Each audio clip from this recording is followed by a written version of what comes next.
এবার বাবারা মায়েরা শোনেন, বাবারা জবাব দিয়েন। মুসা নবীর কাছে শুআইব নবী মেয়ে বিয়ে দিয়েছেন ঘর বাড়ি দেখে, ঘর বাড়ি দেখে, টাকা পয়সা দেখে, ক্ষমতা দেখে, কি দেখে? জোরে বলেন। ভাত খাইয়া আসেন নাই, কি দেখে? আপনারা কি দেখে বিয়ে দেন? এই দেখেন অবিবাহিত ছেলেরা কথা বলা শুরু করে দিছে। বলো অবিবাহিত ছেলেরা বলো, কি দেখে বিয়ের সময়? কি দেখে? ফুলুস ফুলুস ফুলুস। চাকরি করে কিনা না টাকাই সব না? শোনেন বলতেছি তো, বলতে দেন একটু। সরকারি চাকরি আছে কিনা, গাড়ি আছে কিনা, বাড়ি আছে কিনা, গাড়ি বাড়ি টাইলসওয়ালা বাড়ি, এগুলা দেখে বাপ মেয়েকে বিয়ে দেয়। তারপরে দেখা যায় মেয়ের কপালে সুখ শান্তি নাই, কপাল পুরে ছাই হয়ে গেছে। সব ক্ষেত্রে এরকম হয় না, কিন্তু এরকম হয় কিনা? যদি শুধু ছেলের টাকা পয়সা বাড়ি ঘর দেখেন, ছেলেটা নামাজি কিনা, চরিত্রবান কিনা, হালাল খায় কিনা, দিনদার কিনা, দিনদারিতা না দেখে মেয়ে বিয়ে দিলে এই মেয়েটার কপাল পুড়ে ছাই হয়ে যাবে। ছেলে বেশি টাকা পয়সা ইনকাম করে না, অল্প পয়সা ইনকাম করে, খুব অল্প, খুব সুন্দর বাড়ি ঘর নাই, কিন্তু ছেলেটা আজান হলে নামাজে যায়, ছেলেটা হালাল হারাম মানে, ছেলেটার মুখে দাঁড়িয়ে আছে, ছেলেটা দিনদার চরিত্রবান, মেয়েটাকে বিয়ে দিয়ে দেন। রিজিকের মালিক কে? কেন রিজিকের মালিক আল্লাহ? শোনেন, আজকে রাতের খাবার কোথায় খাবেন কেউ জানেন না। আপনি ভাবতেছেন না হুজুর আমি তো বাড়িতেই খাবো, কে বলছে বাড়িতে খাবেন?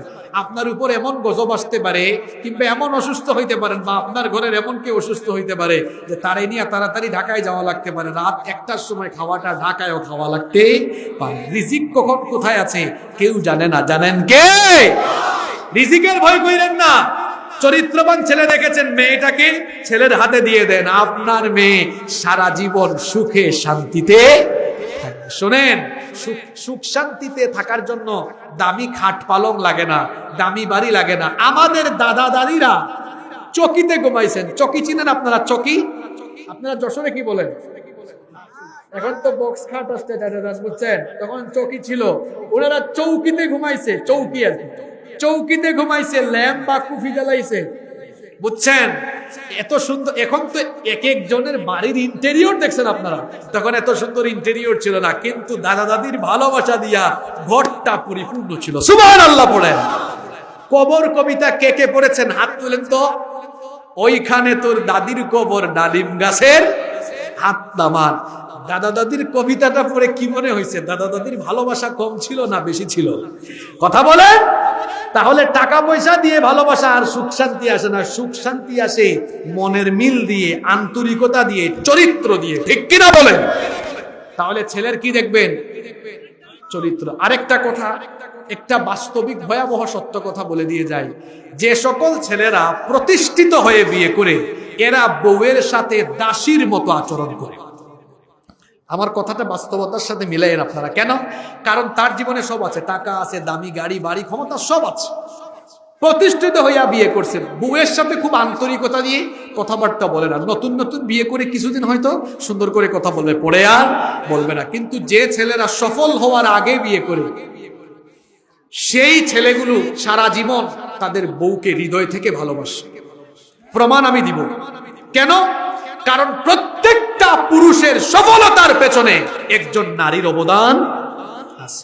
আপনি যখন টাকা পয়সা নাই, জীবনের কঠিন মুহূর্তে বিয়ে করছেন, এই আপনার বউটাই আপনাকে সাপোর্ট দিয়েছে। কম খেয়েছে, কম পড়েছে, অভিযোগ করে নাই, আপনাকে সাপোর্ট দিয়েছে। তার ভালোবাসা, আন্তরিকতায় আজকে এই জায়গায় আপনি এসেছেন।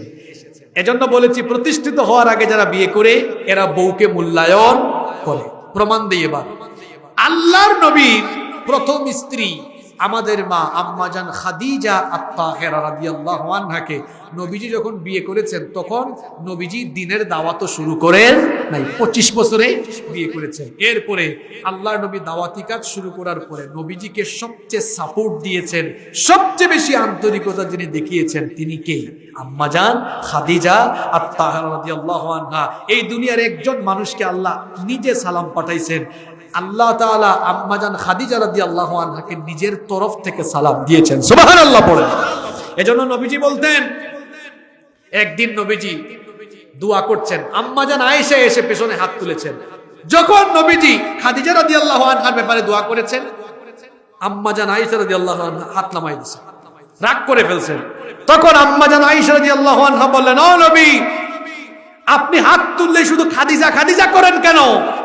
আমাকে তো আপনি কম বয়সে আপনার ঘরে নিয়ে এসেছেন, খাদিজার চাইতে কি আমাকে বেশি ভালো লাগে না? নবীজি বললেন, আয়েশা চুপ হয়ে যাও, তোমরা সবাই আমার সুখের দিনের সাথী, আর আমার খাদিজা আমার দুঃখের দিনের সাথী। সুবহানাল্লাহ। এজন্য একজন পুরুষ প্রতিষ্ঠিত হওয়ার আগে বিয়ে করলে দুঃখের সময় বউটা পাশে ছিল, এই বউকে সারা জীবন মনে রাখে। খালি ফুলুস আর টাকা পয়সা দেখে বিয়ে দিয়েন না। শোনেন, ছেলে বিয়ে দেওয়ার ক্ষেত্রে দিনদার মেয়ে ঘরে আনবেন।